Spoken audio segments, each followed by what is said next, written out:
Daniel, chapter 1. In the 3rd year of the reign of Jehoiakim king of Judah, Nebuchadnezzar king of Babylon came to Jerusalem and besieged it. And the Lord delivered Jehoiakim king of Judah into his hand, along with some of the articles from the temple of God.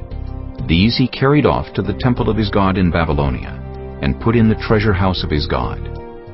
Then the king ordered Ashpenaz, chief of his court officials, to bring into the king's service some of the Israelites from the royal family and the nobility, young men without any physical defect, handsome, showing aptitude for every kind of learning, well-informed, quick to understand, and qualified to serve in the king's palace. He was to teach them the language and literature of the Babylonians. The king assigned them a daily amount of food and wine from the king's table. They were to be trained for 3 years, and after that they were to enter the king's service. Among those who were chosen were some from Judah: Daniel, Hananiah, Mishael, and Azariah. The chief official gave them new names: to Daniel the name Belteshazzar, to Hananiah Shadrach, to Mishael Meshach, and to Azariah Abednego. But Daniel resolved not to defile himself with the royal food and wine, and he asked the chief official for permission not to defile himself this way. Now God had caused the official to show favor and compassion to Daniel. But the official told Daniel, "I am afraid of my lord the king, who has assigned your food and drink. Why should he see you looking worse than the other young men your age? The king would then have my head because of you." Daniel then said to the guard, whom the chief official had appointed over Daniel, Hananiah, Mishael, and Azariah, "Please test your servants for 10 days. Give us nothing but vegetables to eat and water to drink. Then compare our appearance with that of the young men who eat the royal food, and treat your servants in accordance with what you see." So he agreed to this, and tested them for 10 days. At the end of the 10 days they looked healthier and better nourished than any of the young men who ate the royal food. So the guard took away their choice food and the wine they were to drink, and gave them vegetables instead. To these 4 young men God gave knowledge and understanding of all kinds of literature and learning, and Daniel could understand visions and dreams of all kinds. At the end of the time set by the king to bring them into his service, the chief official presented them to Nebuchadnezzar. The king talked with them, and he found none equal to Daniel, Hananiah, Mishael, and Azariah, so they entered the king's service. In every matter of wisdom and understanding about which the king questioned them, he found them 10 times better than all the magicians and enchanters in his whole kingdom. And Daniel remained there until the 1st year of King Cyrus. Chapter 2. In the 2nd year of his reign, Nebuchadnezzar had dreams. His mind was troubled, and he could not sleep. So the king summoned the magicians, enchanters, sorcerers, and astrologers to tell him what he had dreamed. When they came in and stood before the king, he said to them, "I have had a dream that troubles me, and I want to know what it means." Then the astrologers answered the king, "May the king live forever. Tell your servants the dream, and we will interpret it." The king replied to the astrologers, "This is what I have firmly decided. If you do not tell me what my dream was and interpret it, I will have you cut into pieces and your houses turned into piles of rubble. But if you tell me the dream and explain it, you will receive from me gifts and rewards and great honor. So tell me the dream and interpret it for me." Once more they replied, "Let the king tell his servants the dream, and we will interpret it." Then the king answered, "I am certain that you are trying to gain time because you realize that this is what I have firmly decided. If you do not tell me the dream, there is only one penalty for you. You have conspired to tell me misleading and wicked things, hoping the situation will change. So then, tell me the dream, and I will know that you can interpret it for me." The astrologers answered the king, "There is no one on earth who can do what the king asks. No king, however great and mighty, has ever asked such a thing of any magician or enchanter or astrologer. What the king asks is too difficult. No one can reveal it to the king except the gods, and they do not live among humans." This made the king so angry and furious that he ordered the execution of all the wise men of Babylon. So the decree was issued to put the wise men to death, and men were sent to look for Daniel and his friends to put them to death. When Arioch, the commander of the king's guard, had gone out to put to death the wise men of Babylon, Daniel spoke to him with wisdom and tact. He asked the king's officer, "Why did the king issue such a harsh decree?" Arioch then explained the matter to Daniel. At this, Daniel went in to the king and asked for time, so that he might interpret the dream for him. Then Daniel returned to his house and explained the matter to his friends Hananiah, Mishael, and Azariah. He urged them to plead for mercy from the God of heaven concerning this mystery, so that he and his friends might not be executed with the rest of the wise men of Babylon. During the night, the mystery was revealed to Daniel in a vision. Then Daniel praised the God of heaven and said, "Praise be to the name of God forever and ever. Wisdom and power are His. He changes times and seasons. He deposes kings and raises up others. He gives wisdom to the wise and knowledge to the discerning. He reveals deep and hidden things. He knows what lies in darkness, and light dwells with Him. I thank and praise you, God of my ancestors. You have given me wisdom and power. You have made known to me what we asked of you. You have made known to us the dream of the king." Then Daniel went to Arioch, whom the king had appointed to execute the wise men of Babylon, and said to him, "Do not execute the wise men of Babylon. Take me to the king, and I will interpret his dream for him." Arioch took Daniel to the king at once and said, I have found a man among the exiles from Judah who can tell the king what his dream means. The king asked Daniel, also called Belteshazzar, Are you able to tell me what I saw in my dream and interpret it? Daniel replied, No wise man, enchanter, magician, or diviner can explain to the king the mystery he is asked about. But there is a God in heaven who reveals mysteries. He has shown King Nebuchadnezzar what will happen in days to come. Your dream and the visions that passed through your mind as you were lying in bed are these. As your majesty was lying there, your mind turned to things to come, and the revealer of mysteries showed you what is going to happen. As for me, this mystery has been revealed to me, not because I have greater wisdom than anyone else alive, but so that your majesty may know the interpretation and that you may understand what went through your mind. Your majesty looked, and there before you stood a large statue, an enormous, dazzling statue, awesome in appearance. The head of the statue was made of pure gold, its chest and arms of silver, its belly and thighs of bronze, its legs of iron, its feet partly of iron and partly of baked clay. While you were watching, a rock was cut out, but not by human hands. It struck the statue on its feet of iron and clay and smashed them. Then the iron, the clay, the bronze, the silver, and the gold were all broken to pieces and became like chaff on a threshing floor in the summer.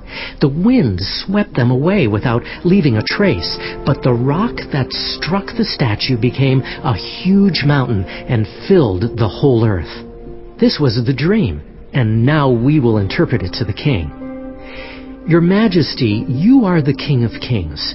The God of heaven has given you dominion and power and might and glory. In your hands He has placed all mankind and the beasts of the field and the birds in the sky. Wherever they live, He has made you ruler over them all. You are that head of gold. After you, another kingdom will arise, inferior to yours. Next, a third kingdom, one of bronze, will rule over the whole earth. Finally, there will be a fourth kingdom, strong as iron, for iron breaks and smashes everything, and as iron breaks things to pieces, so it will crush and break all the others. Just as you saw that the feet and toes were partly of baked clay and partly of iron, so this will be a divided kingdom. Yet it will have some of the strength of iron in it, even as you saw iron mixed with clay. As the toes were partly iron and partly clay, so this kingdom will be partly strong and partly brittle. And just as you saw the iron mixed with baked clay, so the people will be a mixture and will not remain united, any more than iron mixes with clay. In the time of those kings, the God of heaven will set up a kingdom that will never be destroyed, nor will it be left to another people. It will crush all those kingdoms and bring them to an end, but it will itself endure forever. This is the meaning of the vision of the rock cut out of a mountain, but not by human hands, a rock that broke the iron, the bronze, the clay, the silver, and the gold to pieces. The great God has shown the king what will take place in the future. The dream is true, and its interpretation is trustworthy. Then King Nebuchadnezzar fell prostrate before Daniel and paid him honor and ordered that an offering and incense be presented to him.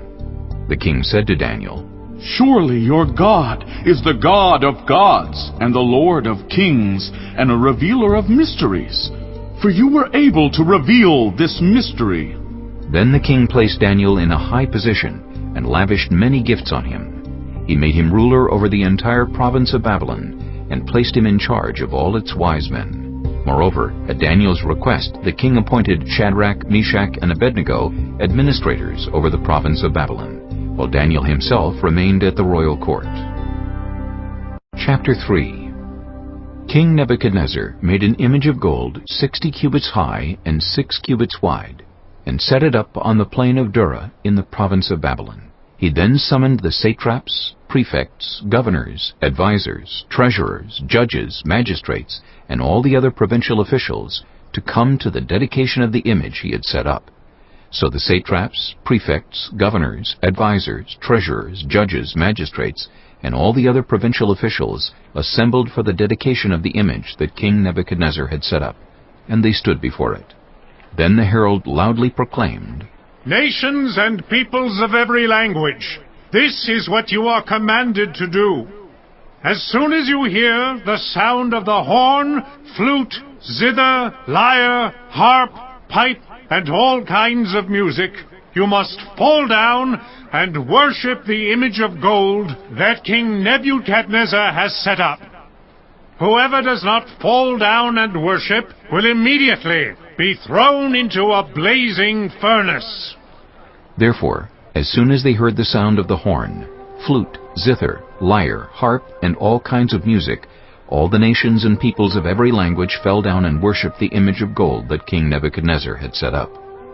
At this time some astrologers came forward and denounced the Jews. They said to King Nebuchadnezzar, May the king live forever.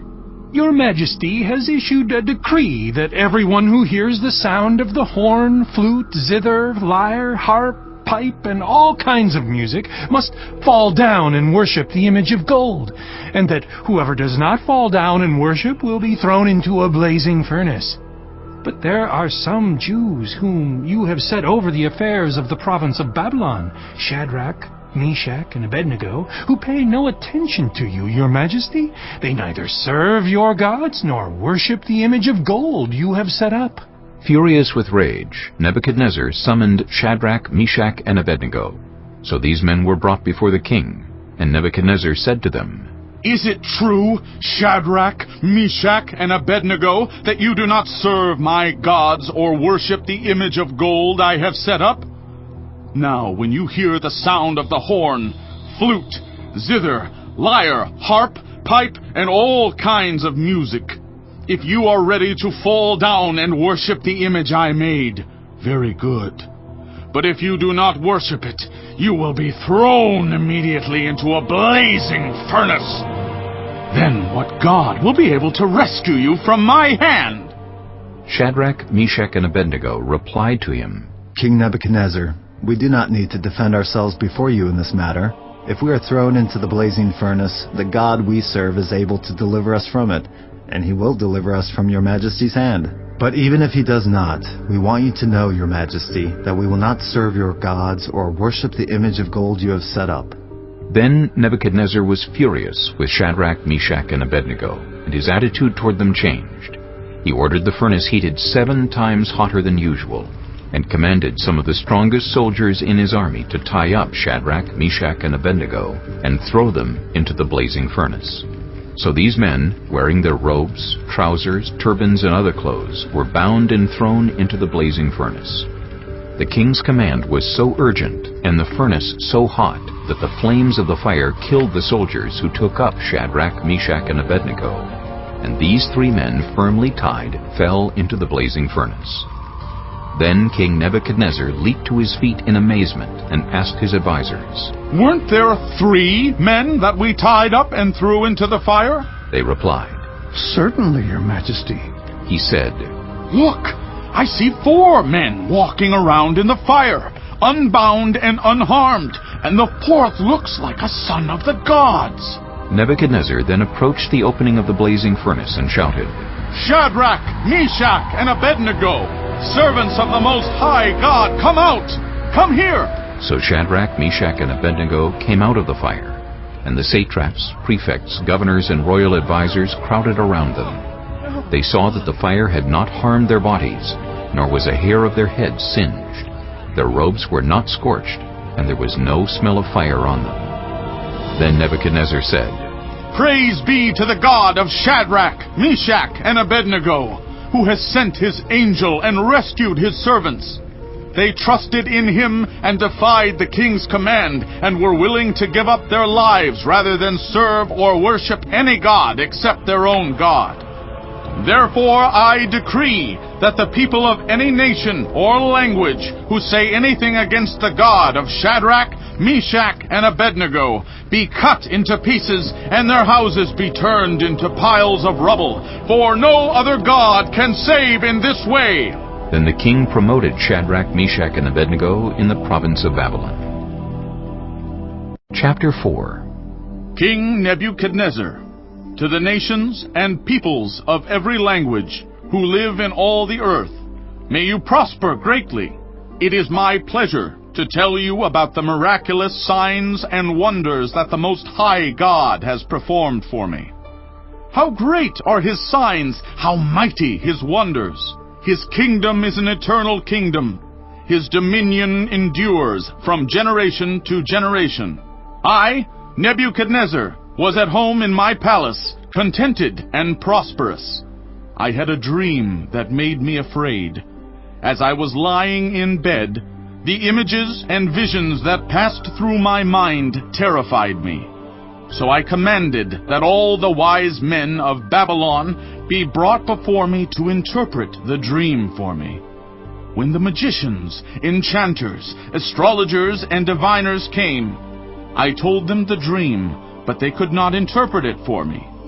Finally, Daniel came into my presence, and I told him the dream. He is called Belteshazzar, after the name of my God, and the spirit of the holy gods is in him.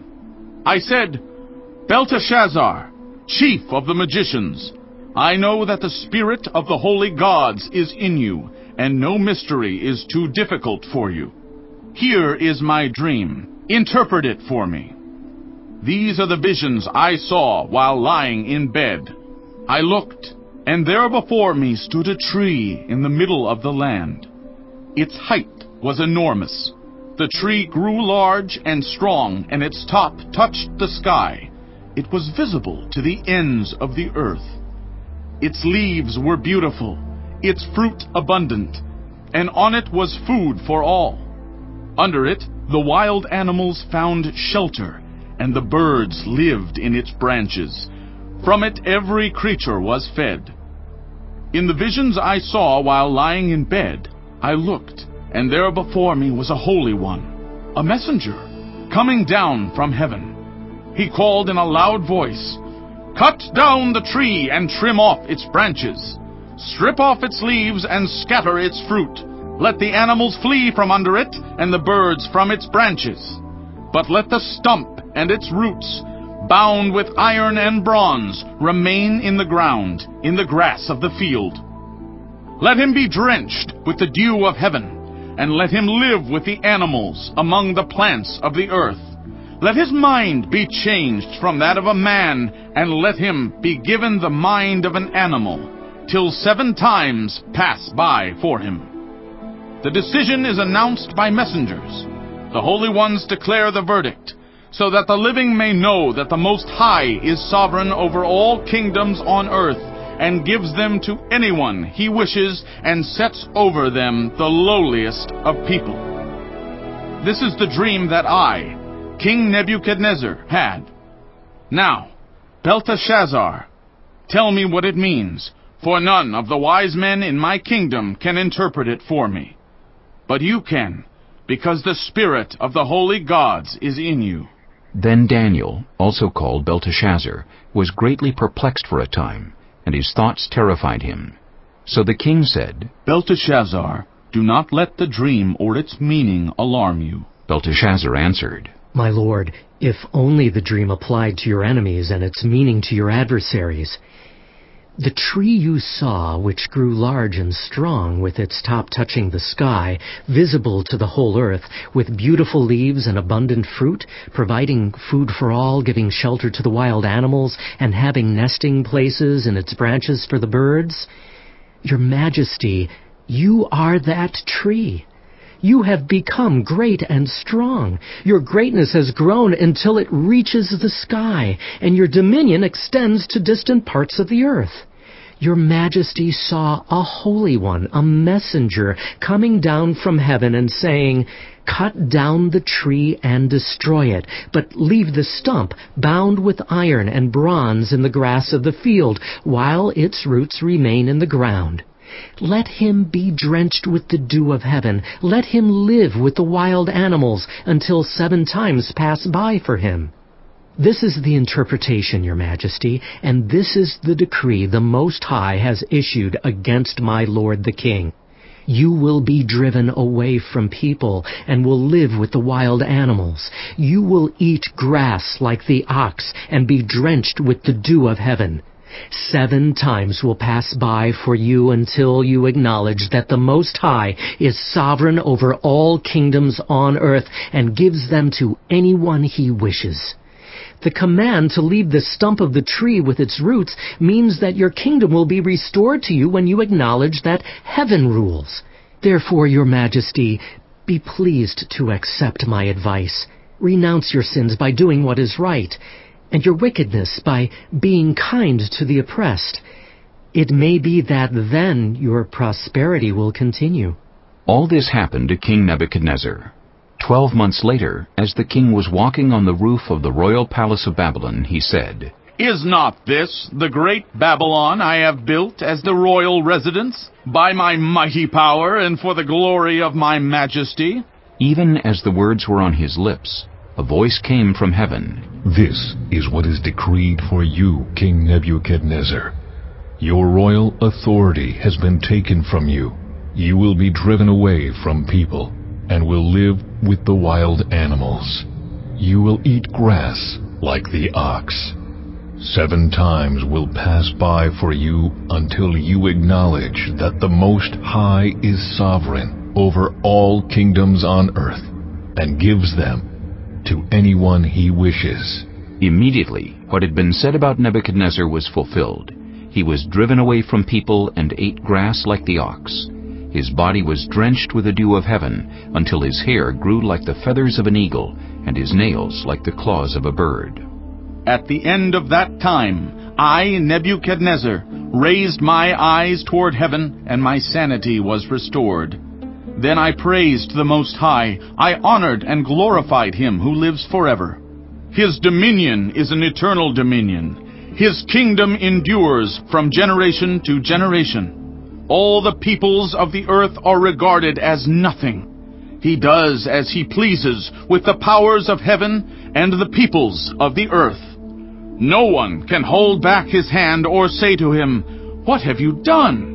At the same time that my sanity was restored, my honor and splendor were returned to me for the glory of my kingdom. My advisers and nobles sought me out, and I was restored to my throne and became even greater than before.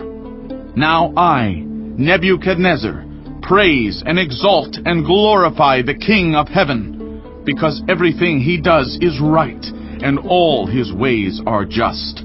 And those who walk in pride, he is able to humble.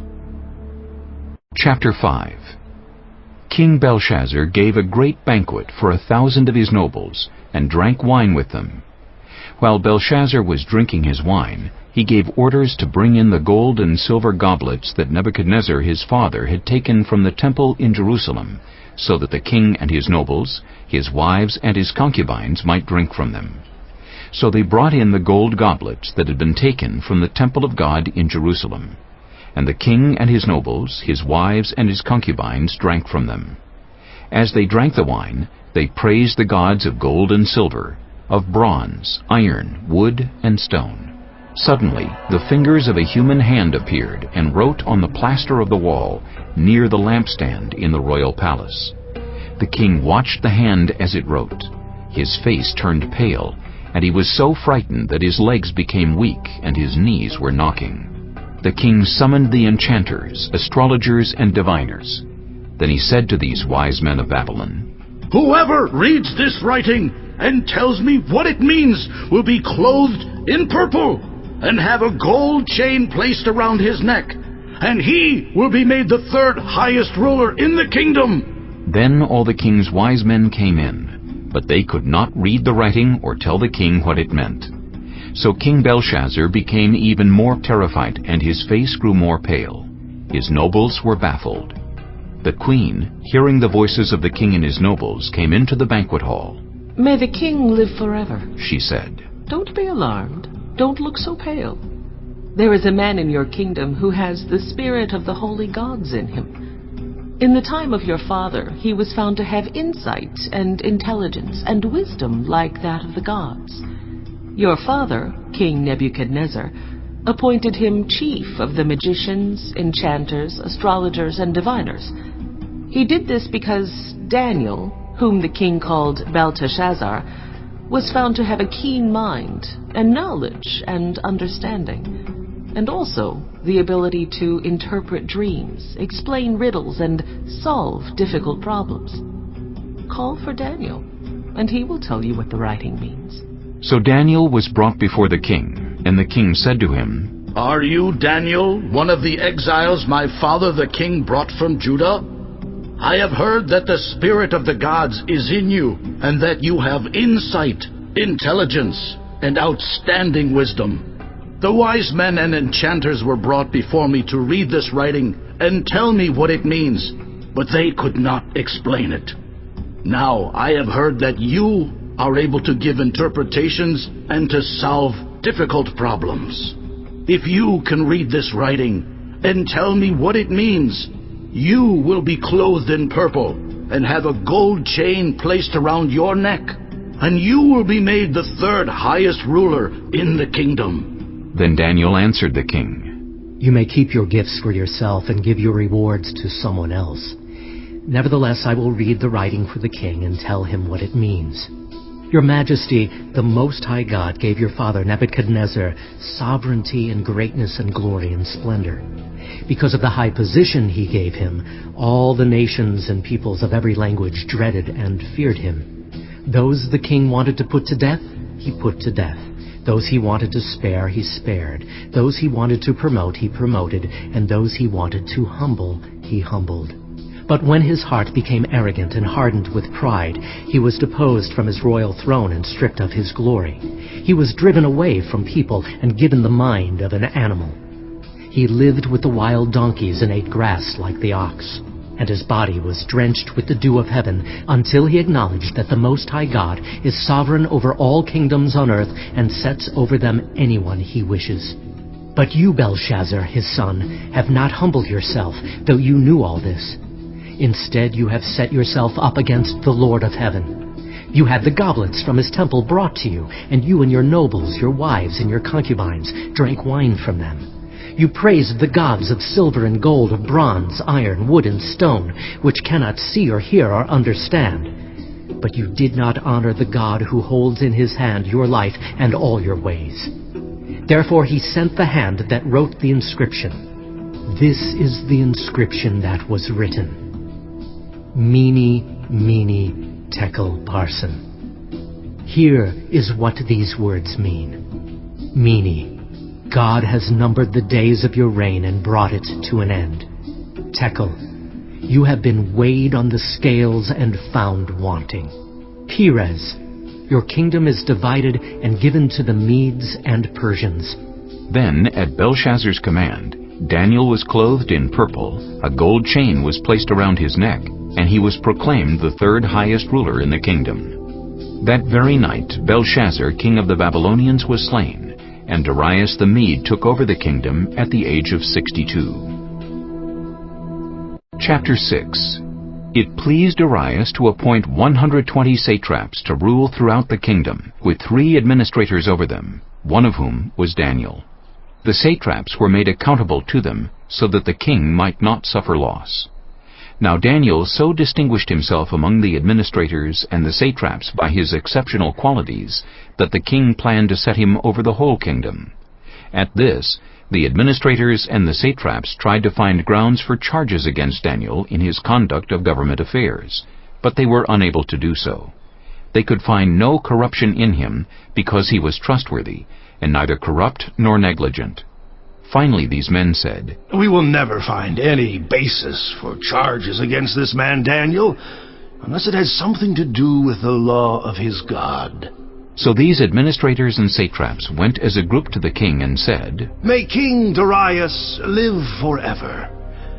The royal administrators, prefects, satraps, advisors, and governors have all agreed that the king should issue an edict and enforce the decree that anyone who prays to any god or human being during the next 30 days, except to you, your majesty, shall be thrown into the lion's den.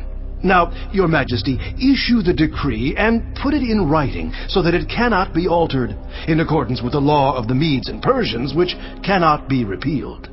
So King Darius put the decree in writing.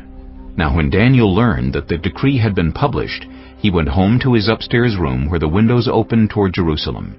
3 times a day he got down on his knees and prayed, giving thanks to his God, just as he had done before. Then these men went as a group and found Daniel praying and asking God for help. So they went to the king and spoke to him about his royal decree. "Did you not publish a decree that during the next 30 days, anyone who prays to any god or human being except to you, your majesty, would be thrown into the lion's den?" The king answered, "The decree stands, in accordance with the law of the Medes and Persians, which cannot be repealed." Then they said to the king, "Daniel, who is one of the exiles from Judah, pays no attention to you, your majesty, or to the decree you put in writing. He still prays 3 times a day." When the king heard this, he was greatly distressed. He was determined to rescue Daniel, and made every effort until sundown to save him. Then the men went as a group to King Darius and said to him, "Remember, your majesty, that according to the law of the Medes and Persians, no decree or edict that the king issues can be changed." So the king gave the order, and they brought Daniel and threw him into the lion's den. The king said to Daniel, "May your God, whom you serve continually, rescue you." A stone was brought and placed over the mouth of the den, and the king sealed it with his own signet ring, and with the rings of his nobles, so that Daniel's situation might not be changed. Then the king returned to his palace, and spent the night without eating, and without any entertainment being brought to him, and he could not sleep. At the first light of dawn, the king got up and hurried to the lion's den. When he came near the den, he called to Daniel in an anguished voice, "Daniel, servant of the living God, has your God, whom you serve continually, been able to rescue you from the lions?" Daniel answered, "May the king live forever. My God sent his angel, and he shut the mouths of the lions. They have not hurt me, because I was found innocent in his sight. Nor have I ever done any wrong before you, your majesty." The king was overjoyed, and gave orders to lift Daniel out of the den. And when Daniel was lifted from the den, no wound was found on him, because he had trusted in his God. At the king's command, the men who had falsely accused Daniel were brought in and thrown into the lion's den, along with their wives and children. And before they reached the floor of the den, the lions overpowered them and crushed all their bones. Then King Darius wrote to all the nations and peoples of every language in all the earth, "May you prosper greatly. I issue a decree that in every part of my kingdom people must fear and reverence the God of Daniel. For he is the living God, and he endures forever. His kingdom will not be destroyed. His dominion will never end. He rescues and he saves. He performs signs and wonders in the heavens and on the earth. He has rescued Daniel from the power of the lions. So Daniel prospered during the reign of Darius and the reign of Cyrus the Persian. Chapter 7. In the first year of Belshazzar king of Babylon, Daniel had a dream, and visions passed through his mind as he was lying in bed. He wrote down the substance of his dream. Daniel said, In my vision at night I looked, and there before me were the 4 winds of heaven churning up the great sea. 4 great beasts, each different from the others, came up out of the sea. The first was like a lion, and it had the wings of an eagle. I watched until its wings were torn off, and it was lifted from the ground so that it stood on 2 feet like a human being, and the mind of a human was given to it. And there before me was a second beast, which looked like a bear. It was raised up on one of its sides, and it had 3 ribs in its mouth between its teeth. It was told, Get up and eat your fill of flesh. After that I looked, and there before me was another beast, one that looked like a leopard.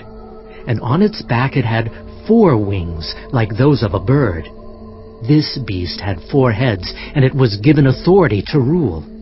After that in my vision at night I looked, and there before me was a 4th beast, terrifying and frightening and very powerful. It had large iron teeth. It crushed and devoured its victims, and trampled underfoot whatever was left. It was different from all the former beasts, and it had 10 horns. While I was thinking about the horns, there before me was another horn, a little one, which came up among them, and 3 of the first horns were uprooted before it. This horn had eyes like the eyes of a human being, and a mouth that spoke boastfully. As I looked, thrones were set in place, and the Ancient of Days took his seat. His clothing was as white as snow. The hair of his head was white like wool. His throne was flaming with fire, and its wheels were all ablaze. A river of fire was flowing, coming out from before him. Thousands upon thousands attended him. 10,000 times 10,000 stood before him. The court was seated, and the books were opened. Then I continued to watch because of the boastful words the horn was speaking.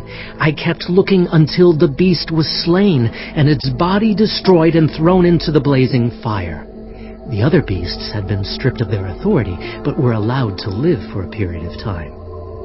In my vision at night I looked, and there before me was one like a son of man, coming with the clouds of heaven. He approached the Ancient of Days and was led into his presence. He was given authority, glory, and sovereign power. All nations and peoples of every language worshipped him. His dominion is an everlasting dominion that will not pass away, and his kingdom is one that will never be destroyed. I, Daniel, was troubled in spirit, and the visions that passed through my mind disturbed me. I approached one of those standing there and asked him the meaning of all this. So he told me and gave me the interpretation of these things. The 4 great beasts are 4 kings that will rise from the earth, but the holy people of the Most High will receive the kingdom and will possess it forever. Yes, forever and ever. Then I wanted to know the meaning of the 4th beast, which was different from all the others and most terrifying, with its iron teeth and bronze claws, the beast that crushed and devoured its victims and trampled underfoot whatever was left. I also wanted to know about the 10 horns on its head, and about the other horn that came up, before which 3 of them fell, the horn that looked more imposing than the others, and that had eyes and a mouth that spoke boastfully. As I watched, this horn was waging war against the holy people and defeating them, until the Ancient of Days came and pronounced judgment in favor of the holy people of the Most High, and the time came when they possessed the kingdom. He gave me this explanation. The fourth beast is a fourth kingdom that will appear on earth. It will be different from all the other kingdoms and will devour the whole earth, trampling it down and crushing it. The 10 horns are 10 kings who will come from this kingdom. After them, another king will arise, different from the earlier ones. He will subdue 3 kings. He will speak against the Most High and oppress his holy people and try to change the set times and the laws. The holy people will be delivered into his hands for a time, times and half a time. But the court will sit, and his power will be taken away and completely destroyed forever. Then the sovereignty, power, and greatness of all the kingdoms under heaven will be handed over to the holy people of the Most High.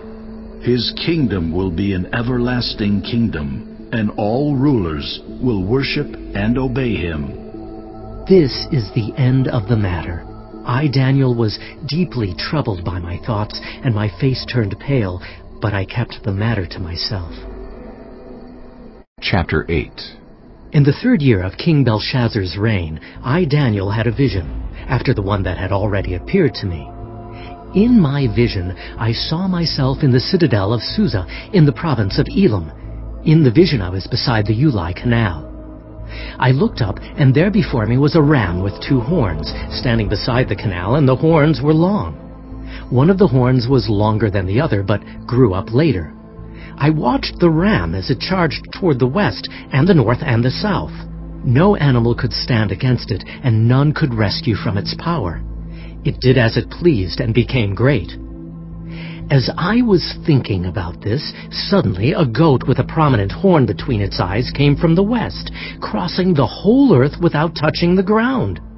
It came toward the 2-horned ram I had seen standing beside the canal, and charged at it in great rage. I saw it attack the ram furiously, striking the ram and shattering its 2 horns. The ram was powerless to stand against it. The goat knocked it to the ground and trampled on it, and none could rescue the ram from its power. The goat became very great, but at the height of its power, the large horn was broken off, and in its place 4 prominent horns grew up toward the 4 winds of heaven. Out of one of them came another horn, which started small but grew in power to the south and to the east and toward the beautiful land. It grew until it reached the host of the heavens, and it threw some of the starry host down to the earth and trampled on them. It set itself up to be as great as the commander of the army of the Lord. It took away the daily sacrifice from the Lord, and his sanctuary was thrown down. Because of rebellion, the Lord's people and the daily sacrifice were given over to it. It prospered in everything it did, and truth was thrown to the ground. Then I heard a Holy One speaking, and another Holy One said to him, "How long will it take for the vision to be fulfilled? The vision concerning the daily sacrifice, the rebellion that causes desolation, the surrender of the sanctuary, and the trampling underfoot of the Lord's people." He said to me, "It will take 2,300 evenings and mornings. Then the sanctuary will be reconsecrated." While I, Daniel, was watching the vision and trying to understand it, there before me stood one who looked like a man. And I heard a man's voice from the Ulai calling, "Gabriel, tell this man the meaning of the vision." As he came near the place where I was standing, I was terrified and fell prostrate. "Son of man," he said to me, "understand that the vision concerns the time of the end." While he was speaking to me, I was in a deep sleep, with my face to the ground.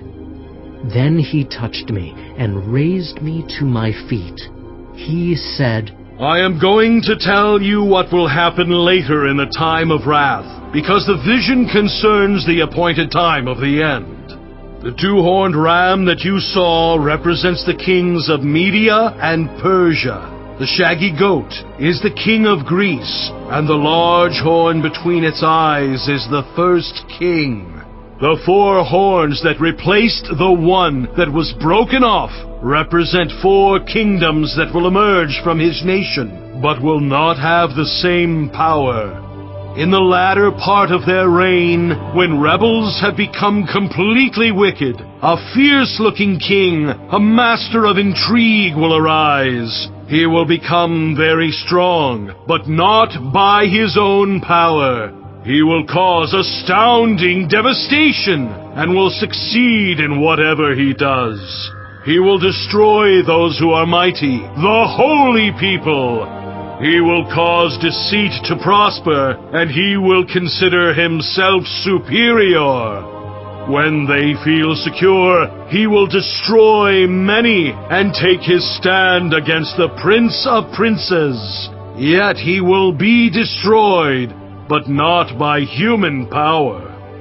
The vision of the evenings and mornings that has been given you is true. But seal up the vision, for it concerns the distant future. I, Daniel, was worn out. I lay exhausted for several days. Then I got up and went about the king's business.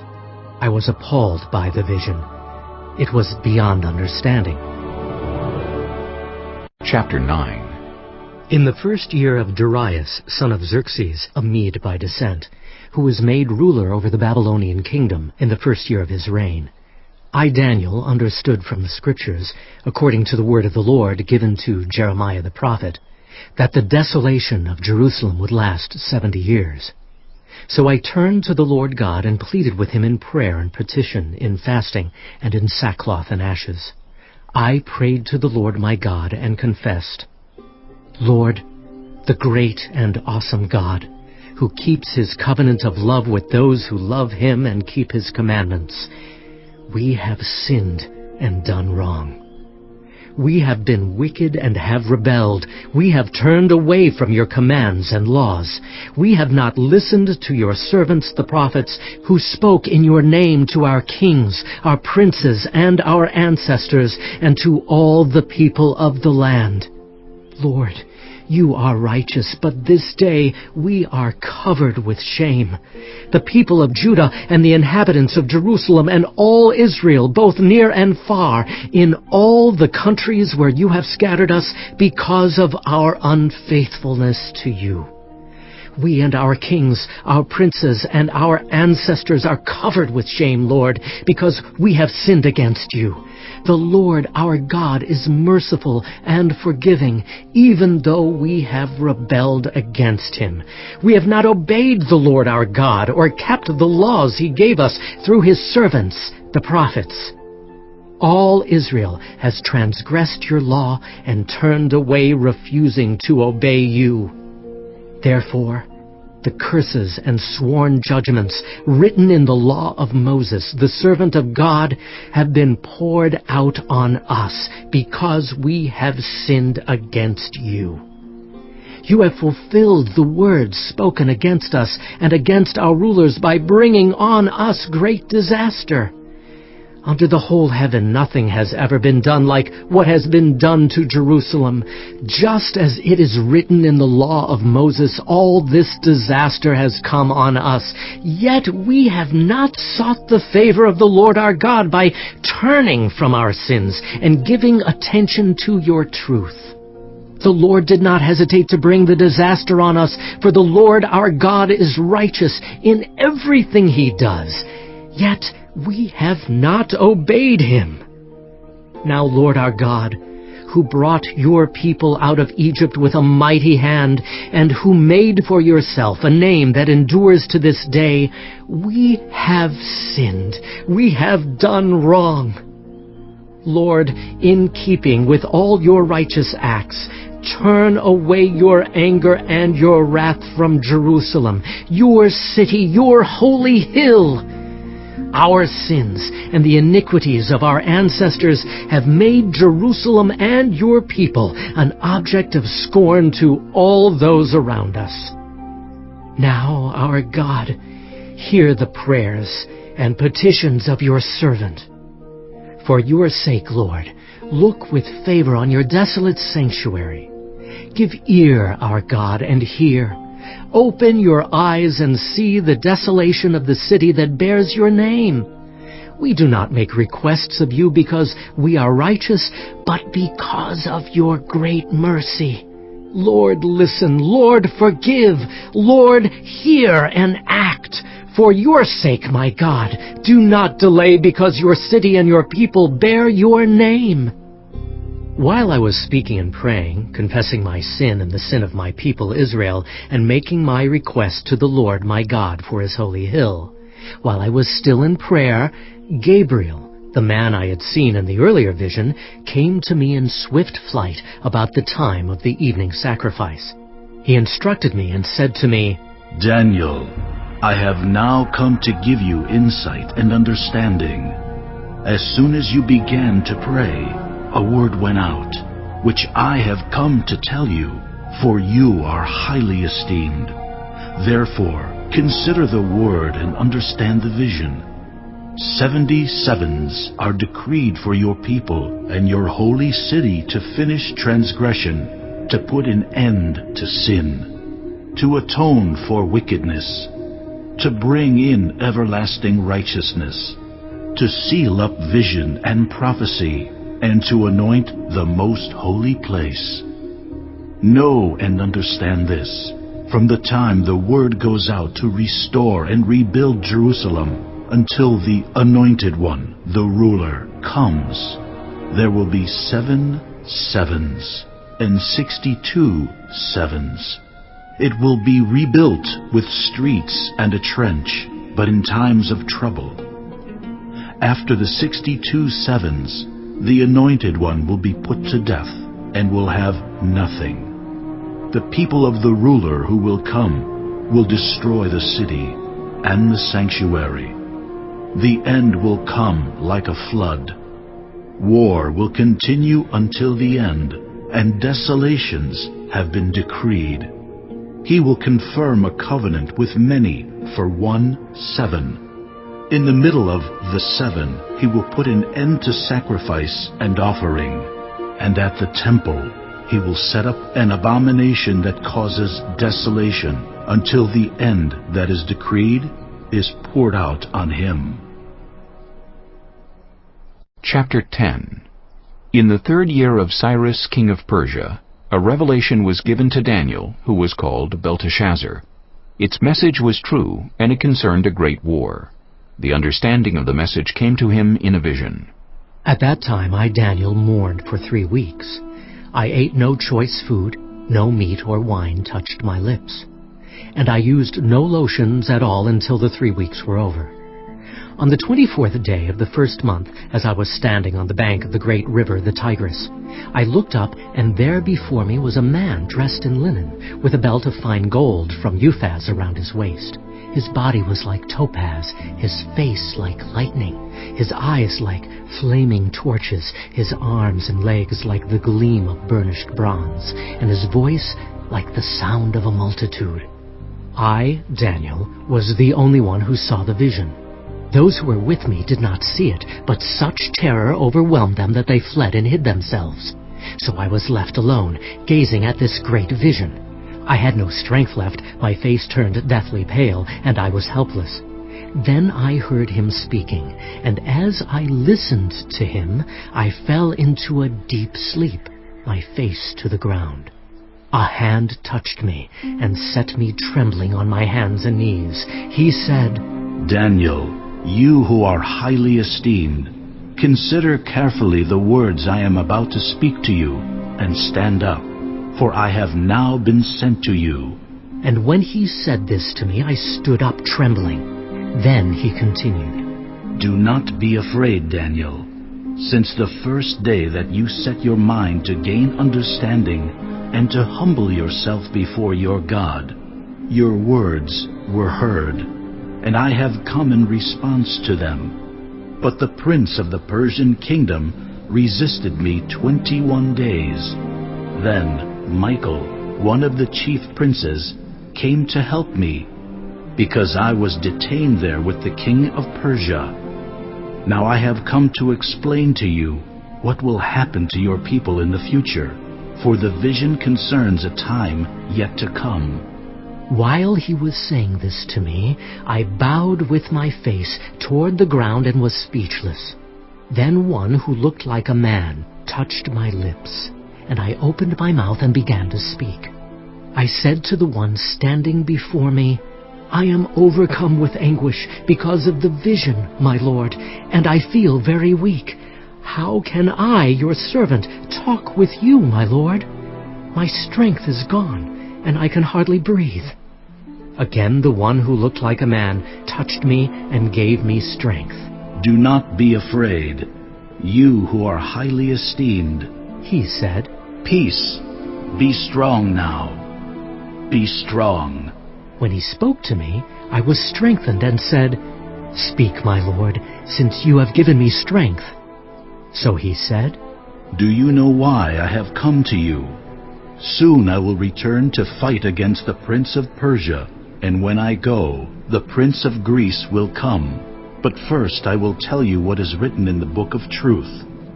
No one supports me against them, except Michael, your prince. Chapter 11. And in the first year of Darius the Mede, I took my stand to support and protect him. Now then, I tell you the truth.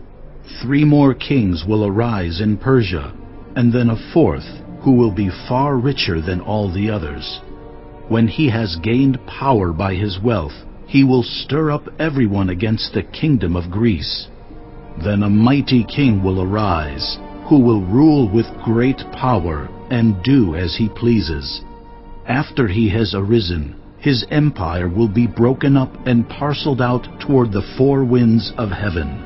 It will not go to his descendants, nor will it have the power he exercised, because his empire will be uprooted and given to others.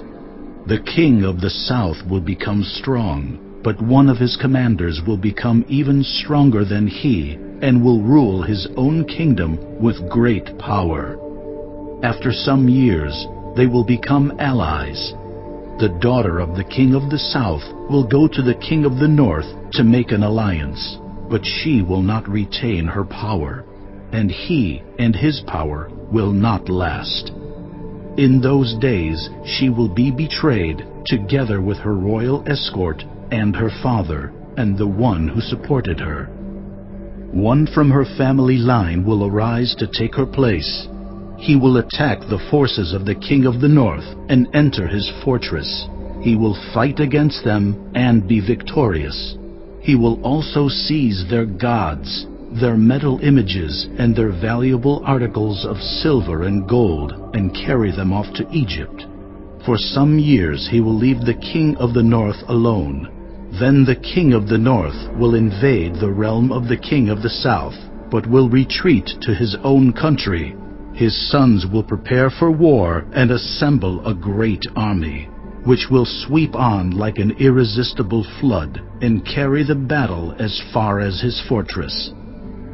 Then the king of the south will march out in a rage and fight against the king of the north, who will raise a large army, but it will be defeated. When the army is carried off, the king of the south will be filled with pride and will slaughter many thousands, yet he will not remain triumphant. For the king of the north will muster another army, larger than the first, and after several years he will advance with a huge army, fully equipped. In those times many will rise against the king of the south. Those who are violent among your own people will rebel in fulfillment of the vision, but without success. Then the king of the north will come and build up siege ramps and will capture a fortified city. The forces of the south will be powerless to resist. Even their best troops will not have the strength to stand. The invader will do as he pleases, No one will be able to stand against him. He will establish himself in the beautiful land and will have the power to destroy it. He will determine to come with the might of his entire kingdom and will make an alliance with the king of the south, and he will give him a daughter in marriage in order to overthrow the kingdom. But his plans will not succeed or help him. Then he will turn his attention to the coastlands and will take many of them, but a commander will put an end to his insolence and will turn his insolence back on him. After this, he will turn back toward the fortresses of his own country, but will stumble and fall, to be seen no more. His successor will send out a tax collector to maintain the royal splendor. In a few years, however, he will be destroyed, yet not in anger or in battle.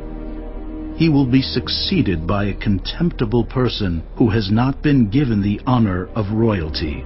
He will invade the kingdom when its people feel secure, and he will seize it through intrigue.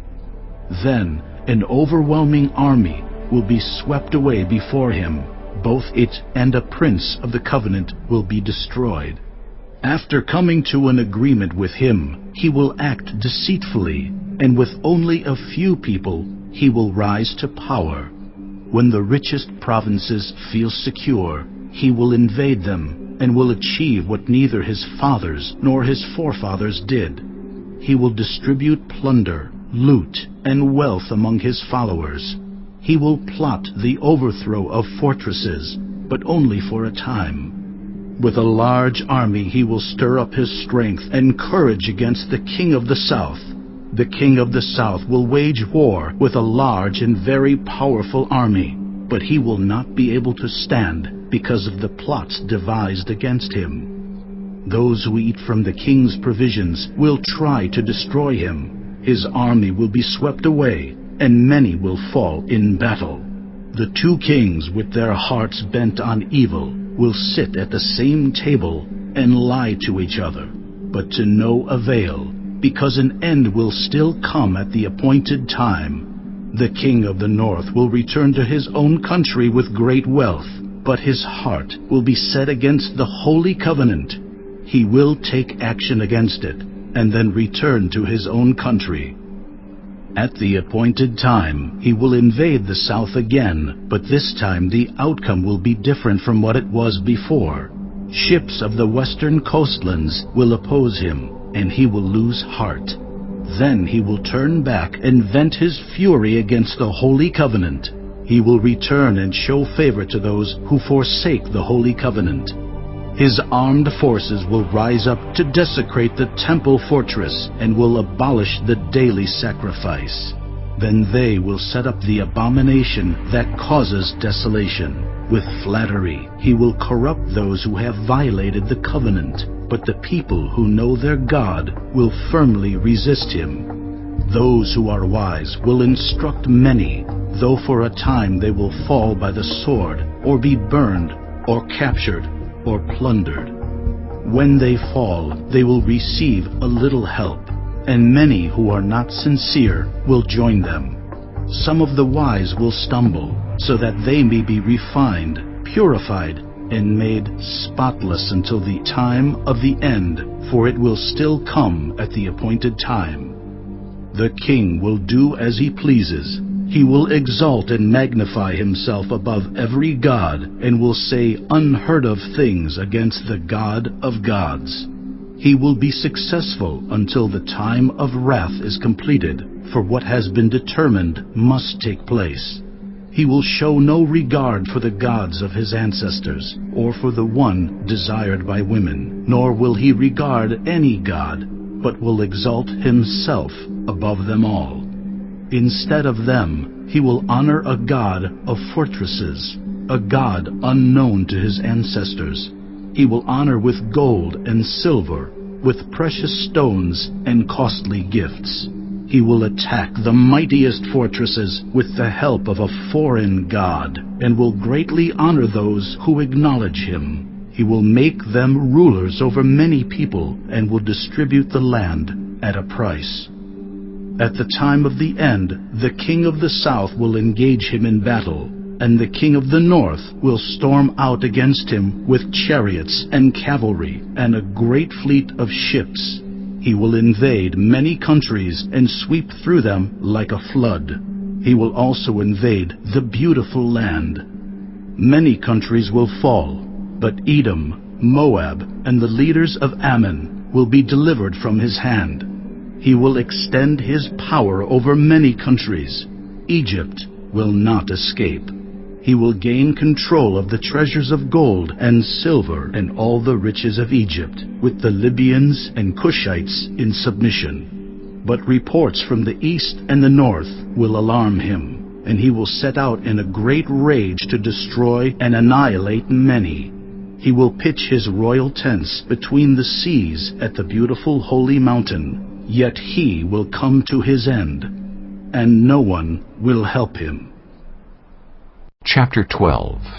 At that time, Michael, the great prince who protects your people, will arise.